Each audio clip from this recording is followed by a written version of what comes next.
Bonjour et bienvenue dans C'est la santé, votre magazine hebdo avec des spécialistes de l'assistance publique des hôpitaux de Marseille. Alors cet appareil représente une véritable révolution dans la lutte contre le cancer. Une maladie qui reste la première cause de mortalité chez l'homme et la deuxième chez la femme. Et la radiothérapie constitue un des traitements les plus efficaces. Elle est proposée à 60% des patients atteints de cancer, le plus souvent en association avec la chirurgie et ou la chimiothérapie.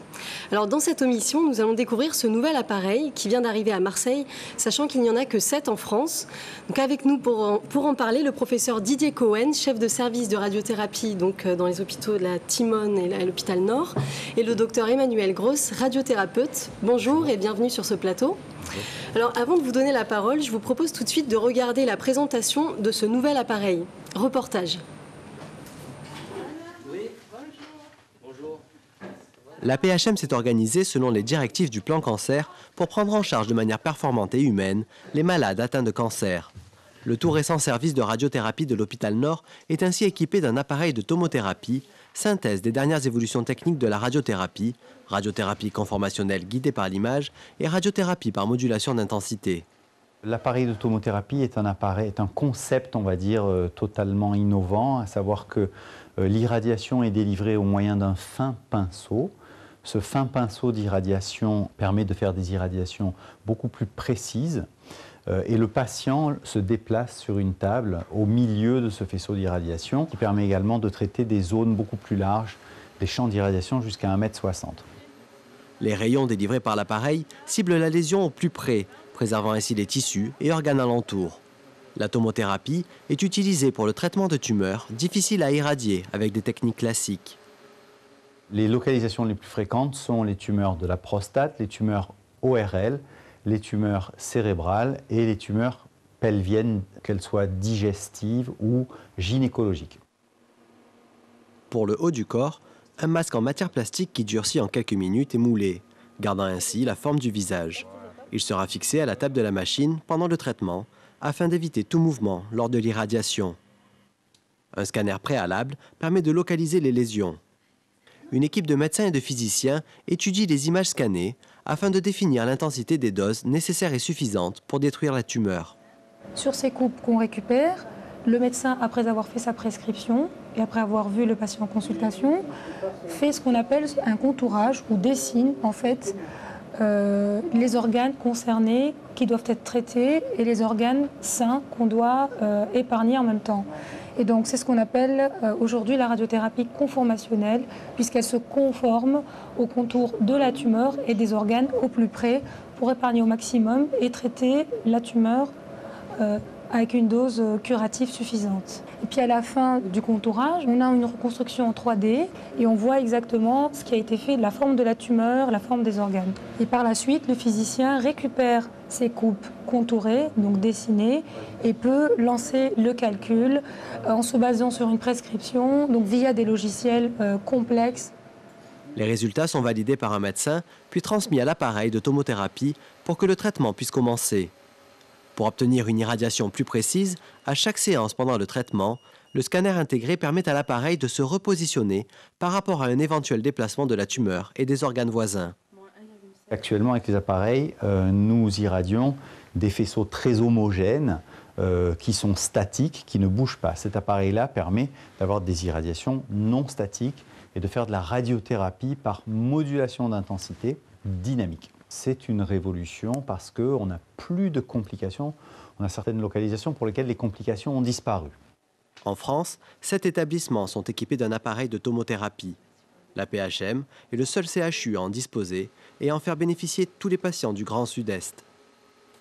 Ce matériel de pointe vient compléter l'offre de soins du pôle oncologie, spécialité médicale et chirurgicale du CHU, qui dispose déjà de toutes les techniques de radiothérapie les plus modernes.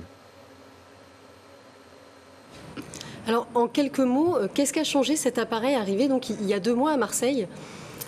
Alors, qu'est-ce qu'il a changé? Il a surtout apporté une assurance qualité extrêmement importante. C'est un appareil qui ne sait faire que des traitements de très haute qualité, de très grande performance, qui prend bien sûr plus de temps, mais ce qui est bien évidemment très bénéfique pour le patient.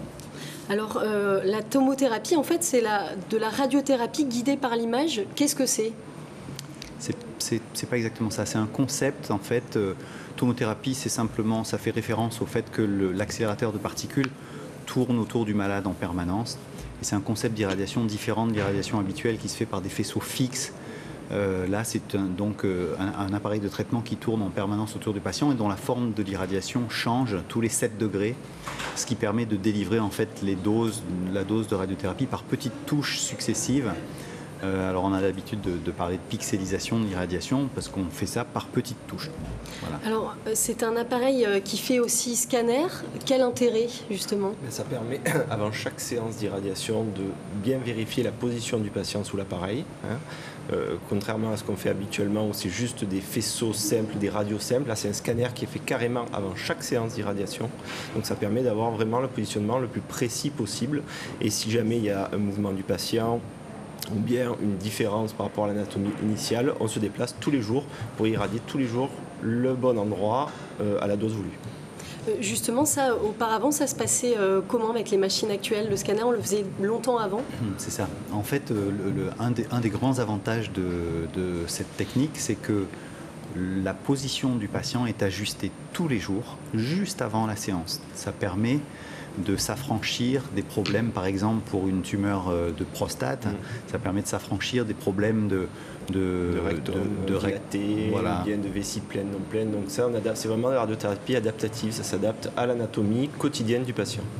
Et dans le mot adaptatif, il y a aussi l'adaptation de la forme du faisceau à la fonte tumorale. C'est-à-dire que la tumeur peut fondre et on peut adapter la forme du faisceau à cette fonte. Ça tous les jours. D'accord, du coup on peut traiter des tumeurs qui ont des formes beaucoup plus complexes qu'auparavant peut-être on avait du mal à aborder. Oui, ça c'est clair, net et précis. Ça permet même d'avoir des indications qui avant été réfutées en radiothérapie classique. La tomothérapie va créer des indications de radiothérapie de par les tumeurs complexes qui avant, de par leur forme, ne pouvaient être irradiées classiquement. Là, on va pouvoir les irradier grâce à la tomothérapie. Alors justement, comment on irradie une prostate, Emmanuel Gross? Quelle est la spécificité de ce travail-là? Il a été montré qu'avec cette machine, justement, la dose délivrée au rectum, le rectum qui est un organe à éviter normalement dans les irradiations de prostate, est beaucoup moins importante grâce à cet appareil par rapport à un appareil classique. Donc ça, c'est déjà un bénéfice extrêmement important et ça va nous permettre de délivrer un peu plus de doses sur la prostate, ce qui améliore le contrôle local, c'est-à-dire améliore l'efficacité du traitement.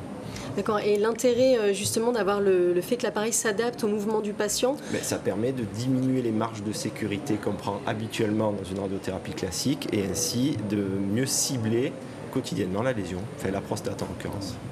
Dans une radiothérapie classique, la référence est en général une image osseuse. Alors que dans ce type d'irradiation, le scanner sert de référence. C'est-à-dire qu'on recale notre appareil sur l'organe lui-même et non pas sur les os qui l'entourent. Ça fait que ça permet de réduire, comme l'a dit Emmanuel, ça permet de réduire la marge qu'on prend systématiquement autour de la tumeur. Et cette marge est responsable de complications si elle est trop grande, parce qu'on irradie aussi les tissus sains. Justement, quel est l'intérêt pour le patient? Il aura moins de rayons X sur des parties qui justement n'en ont pas besoin? Alors, il y a 2 intérêts. D'abord, c'est réduire les tissus sains irradiés. Donc, réduire les tissus sains irradiés, ça veut dire diminuer les complications. Et à ce sujet-là, d'ailleurs, comme l'a dit Emmanuel, on a reculé les indications de la radiothérapie à des âges plus élevés aussi, c'est-à-dire qu'il y a des patients qu'on n'aurait jamais irradiés. Aujourd'hui, on peut les irradier parce qu'ils ont beaucoup moins de complications, ils supportent très bien l'irradiation. Et le deuxième avantage, c'est l'escalade de dose qui est indispensable dans le cancer de la prostate et qui permet de contrôler... De mieux contrôler, d'avoir une meilleure efficacité du traitement, tout simplement. Alors justement, quand vous parlez des patients, donc on peut traiter des patients plus âgés, est-ce qu'on peut traiter des enfants ou pas encore? Oui, bien sûr. On a commencé à s'en servir chez les enfants. Il faut néanmoins être assez prudent parce qu'il y a des problèmes de doses intégrales. Disons que les enfants sont plus sensibles aux faibles doses de radiothérapie et donc il faut avancer prudemment sur les irradiations pédiatriques.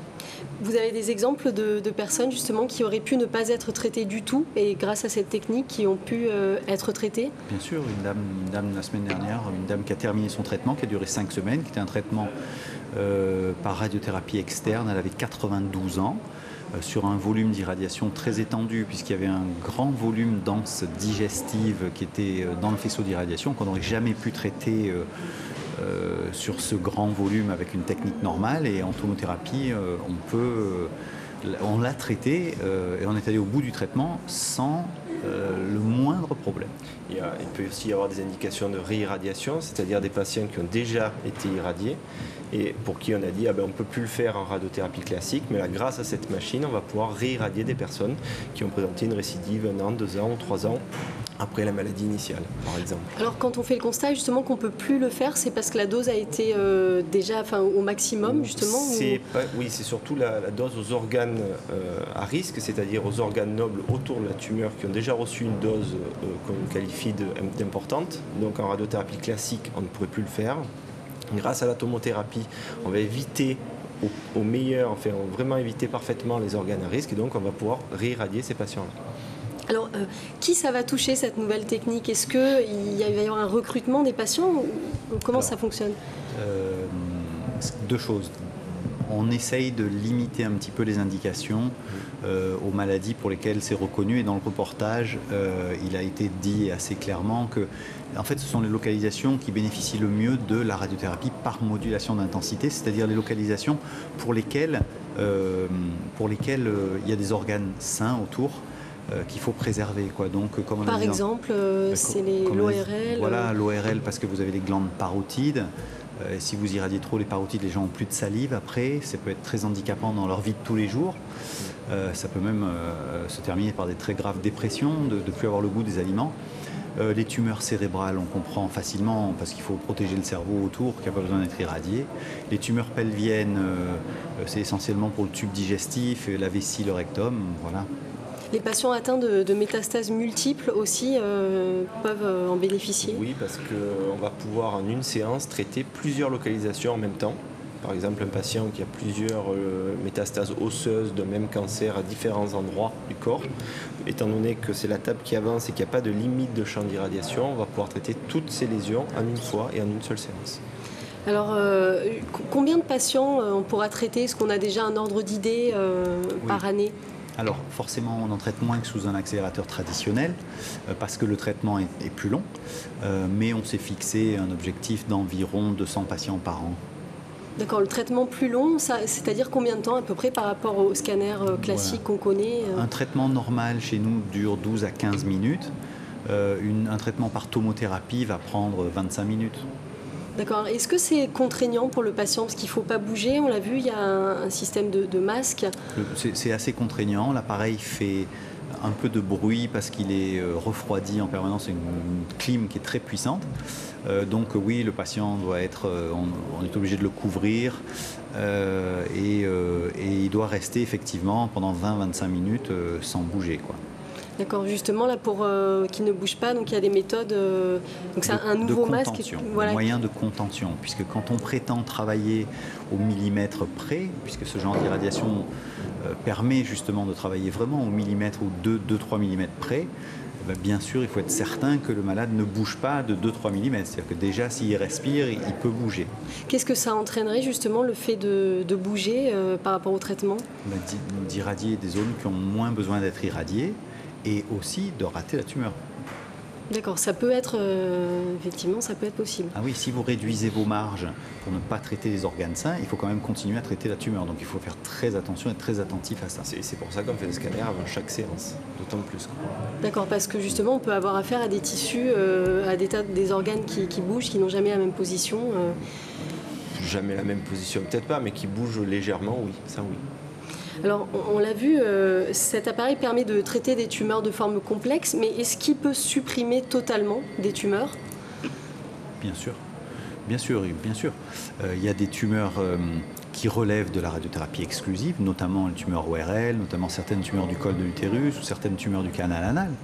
Donc il y a des traitements pour lesquels cette irradiation sera utilisée exclusivement ou en association à la chimiothérapie en même temps.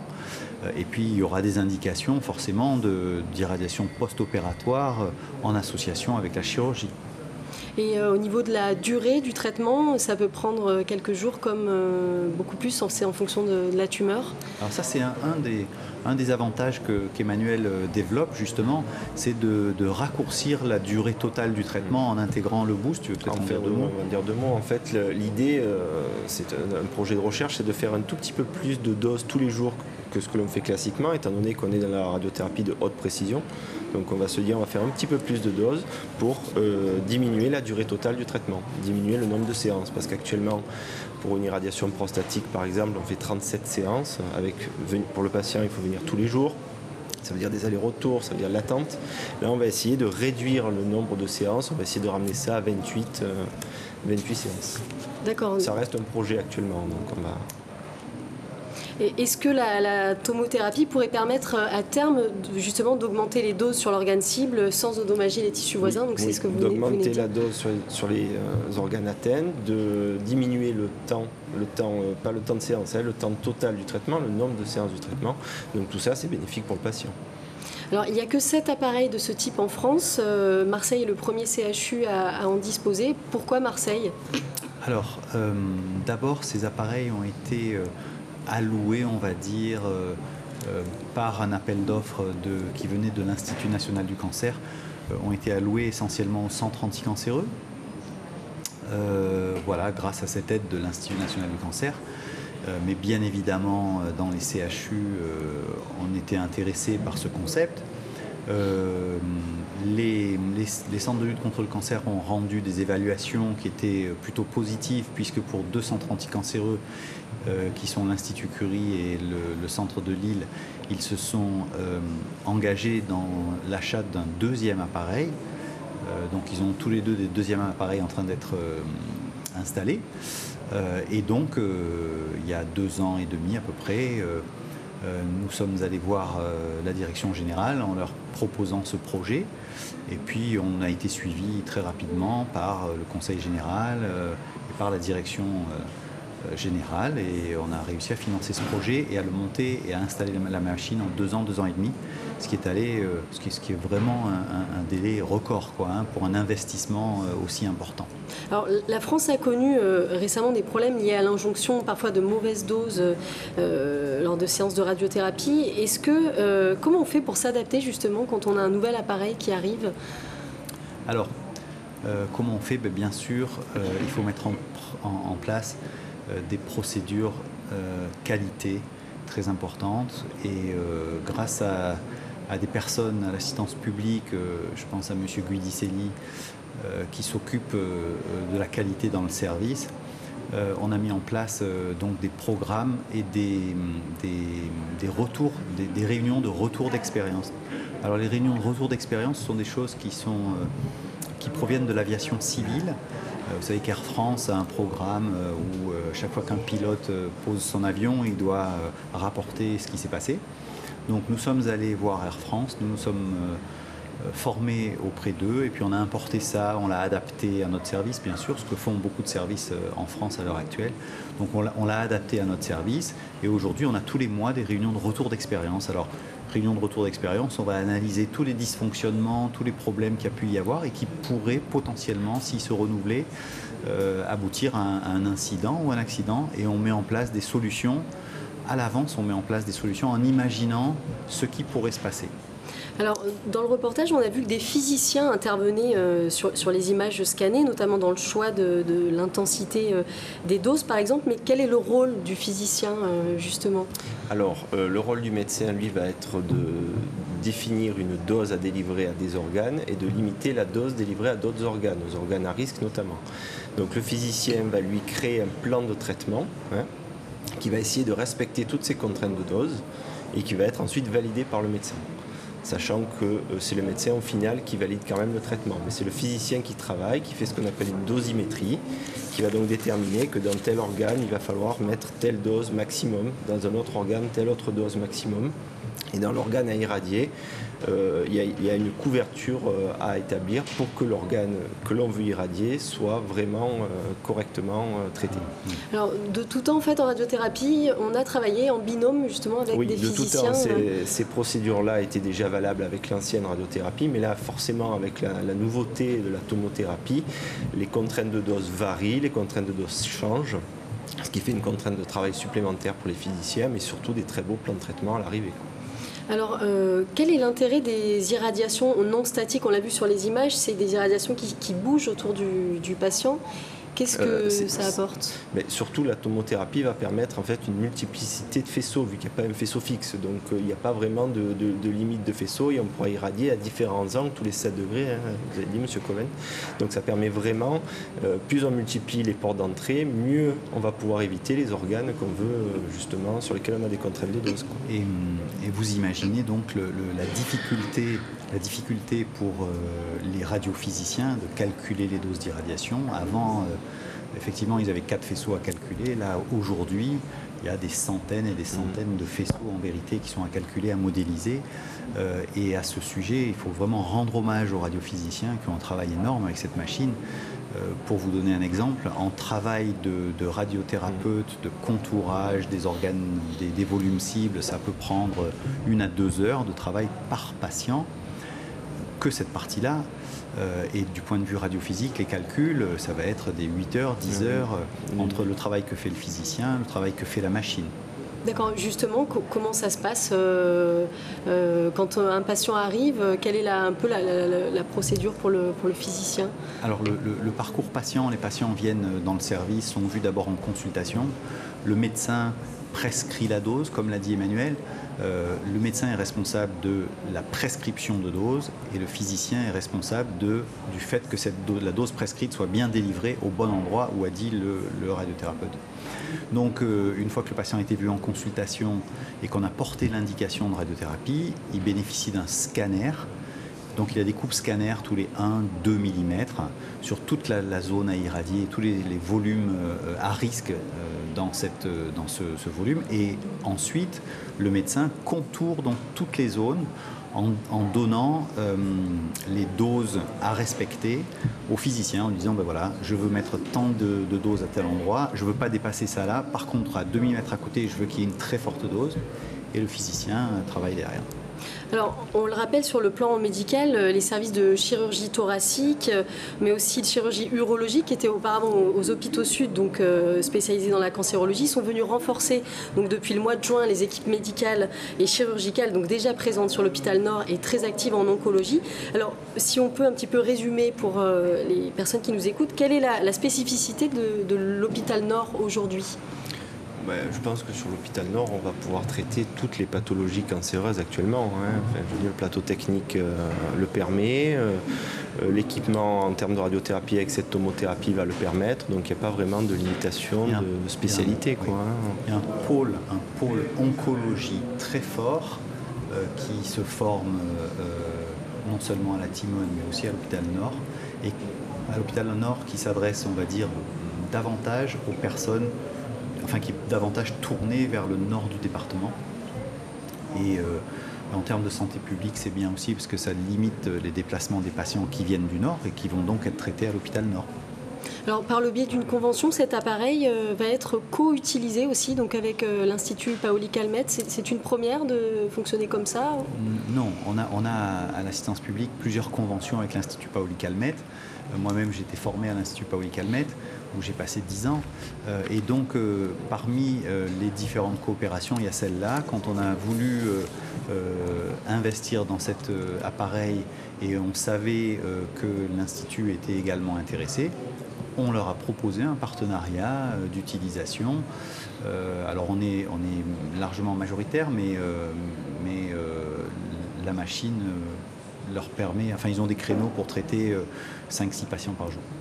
Alors, en radiothérapie, de quelles autres techniques innovantes disposez-vous ? Alors on dispose de nombreuses techniques innovantes, notamment sur la Timone. Actuellement on a mis en place un peu le même système que sur la tomothérapie de scanner avant le traitement, qui s'appelle l'IGRT, la radiothérapie guidée par l'image, qu'on utilise actuellement notamment dans les cancers de prostate, qui est de faire un scanner avant chaque séance d'irradiation, non pas sur une tomothérapie mais sur un accélérateur classique. Donc ça c'est une des techniques innovantes. On a aussi une technique de gating respiratoire pour les tumeurs pulmonaires. C'est-à-dire qu'on va bloquer la respiration du patient justement pour éviter les mouvements pulmonaires. On l'utilise aussi pour les cancers du sein, notamment les cancers du sein gauche qu'il faut irradier, où on essaie d'éviter au maximum le cœur grâce à cette technique de blocage respiratoire. Donc on a vraiment un plateau de techniques innovantes assez poussé sur la Timone aussi, quoi. Les chimiothérapies donc liées à la radiothérapie sont-elles systématiques? Est-ce que non? Non, bien sûr, il y a deux problèmes très différents, c'est deux traitements très différents. La chimiothérapie est un traitement général. Par général, on entend que comme ça se fait par voie intraveineuse ou quelquefois par voie orale, ça va partout dans le corps et le but n'est pas le même. Le but de la chimiothérapie, c'est d'éliminer d'éventuelles cellules qui seraient parties ailleurs dans le corps. Ce n'est pas un traitement local. Quand vous allez traiter une tumeur localement, comme une tumeur de la prostate ou un cancer du sein, vous aurez le geste chirurgical ou pas de geste chirurgical, mais le chirurgien enlève ce qui est visible. Mais souvent, il y a une maladie qui est invisible et qui peut être la source de récidive. Et donc, le radiothérapeute sait où peuvent avoir lieu ces récidives, où peuvent être cachées ces cellules, et donc va irradier certaines zones. Donc, si vous voulez, le traitement par radiothérapie est un traitement local. Alors c'est vrai que c'est un traitement local, donc qui empêche la maladie de revenir à l'endroit où elle était, mais c'est un traitement local qui peut aussi avoir des conséquences générales, c'est-à-dire que quand on prévient, quand on empêche des récidives locales, on empêche plus tard des problèmes généraux. Je vous remercie beaucoup à tous les deux d'être venus sur notre plateau. Quant à nous, on se retrouve la semaine prochaine pour un nouveau numéro de C'est la santé. À bientôt.